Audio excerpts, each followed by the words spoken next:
Hi there, Mike Saint Amour here, also known as Precise26. Right now, I am going to talk about the way I give my analysis and what I mean by pending orders for those who don't know or don't know how to do them. I'm going to show you how to do them. So basically, when we're looking at a chart like this, so for Bitcoin Cash, let's start with this one here. Okay, the most recent thing. This is a great opportunity right here. This is live right now. If you watch this in any sort of time frame before this breaks, definitely a great trade to make. Anyhow, when I make an analysis like this one, I will say this is great, just like I did, and I'll be like pending orders above and below. I probably wouldn't do a pending order below on this one, just on the up, because it's definitely a bullish trend, and I expect lots more bull coming from most cryptos. Anyhow, pending order above, what's that mean? Does that mean a pending order above this? Does that mean a pending order above that? What does that mean? What it means is on the most conservative line, the one that's further apart, in my mind, like I would do it. You could do, if you have more risk appetite, you could do it on the less conservative line, but I would always do it on the most conservative one, because you don't want to get in on the break of one like this and then all of a sudden it just gets stopped right there, and you either take a very small loss or a very small gain or even a scratch trade. You want to do the most conservative line, the one that's going to make it take off. Some people want to get in as low as possible, and that's understandable. You might want to do that when it comes to touch this support, but for me, it's wait for the breaks. Breaks are important. Anyhow, pending orders above the line. Does that mean the moment this breaks, just above the line, put a pending order? Well, if you watched one of my previous videos on trend line supports and resistances, you all have heard me mention about one box or a half a box above the line. So what that means is if I go to the chart tool and I bring up the grid, well, there's the boxes. Now, these boxes, if you zoom in and out, well, the boxes stay the same size, but the price is different. So how do you know which one to do? I'm going to explain that right now. So we're going to zoom right out. We're going to look at this chart and we're going to see this is too far to trade from. So we're going to zoom in a little more. That's pretty good. What I'm looking for is to get this entire form, or my entire trading form, into the screen itself, and not too close, just enough so I can see the whole thing. So I'm going to zoom in again, and I can still see my wedge here that I want to trade. I'm going to zoom in again. And there it is again. Everything's good. I'm going to zoom in again. And now this is too close. You see that? I can't quite get that full thing in there. So I am going to back it up one, and this is my time frame. Now, one box above the line. What's that mean? That means one box above the line is the buy-in price. Let's change this color here to yellow. Yes. So yellow is going to be our entry point. That's approximately a box above the line. So that's where your pending order would be. That is a precise line. So when it hits that point, that's your point. You're going to definitely get in.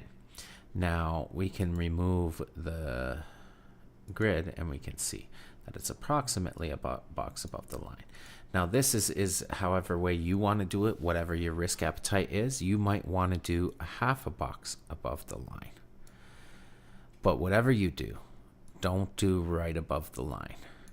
Don't try to get in the moment it breaks. That's the worst time to get in. That's at the time when it's about to make a wick and reject, and it just always looks like it's breaking. And it does just a little bit. It breaks through, and then all of a sudden everybody gets in and it switches up and goes right down. So don't get in right close to the line like that. At least a half a box. Even a full box is good. So a half to a full box, and that would be your pending order. Now a lot of people think that's too far, and I'll show you why that's not. But before I do that, I'm just going to show you that this would be the trade I would make. And for me on this one, yeah, I think about a half, 3/4 way of a box, maybe about that would be my pending order, and then I would be in. Once it breaks here, as soon as it hits there, I'm in with a pending order. If I'm watching it live, I'll wait for the bar to close, the 4-hour bar, because that's where we can see this form most is on the 4-hour. So again, now coming on a previous move, if we have made our order 1 box above the line, you can see that the moment your order gets hit, or even here, possibly it goes down here. So you have to be careful there. Your stop loss will be well below that anyways. If you're trading with leverage, and if you're buying coins, it would make no difference. So you were perfectly fine to get in right there, and up it went. So sorry, right here, and my bad. It didn't go down at all. It just went right through. So no problem at all. If you had did a half a box, then it would have went down. Okay. Now if you go here, same situation, half a box, and you were perfectly good. A full box was the absolute perfect spot to get in. As soon as you get in, it never went much further down from there, and up it went. And that's like that for every single one of them. So if we take this back here and we go and we go 1 box above the line, then we can see that we were in very good shape to do that. That's a half a box above the line. 1 box above the line would have avoided this. A half a box would have got you in there, and you would have had to ride this out. So if you're trading leverage, you would have been pretty concerned there. But if you were buying coins, you would have had no problem with that. Excuse me.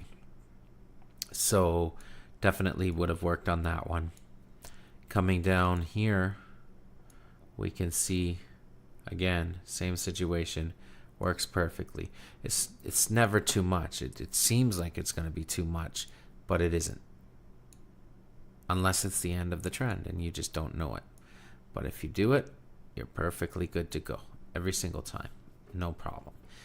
Just don't do it right directly on, because if you do it right directly on the line, you're going to get caught in on little tiny wicks, and everything's going to mess up on you, and you're going to say you don't like pending orders.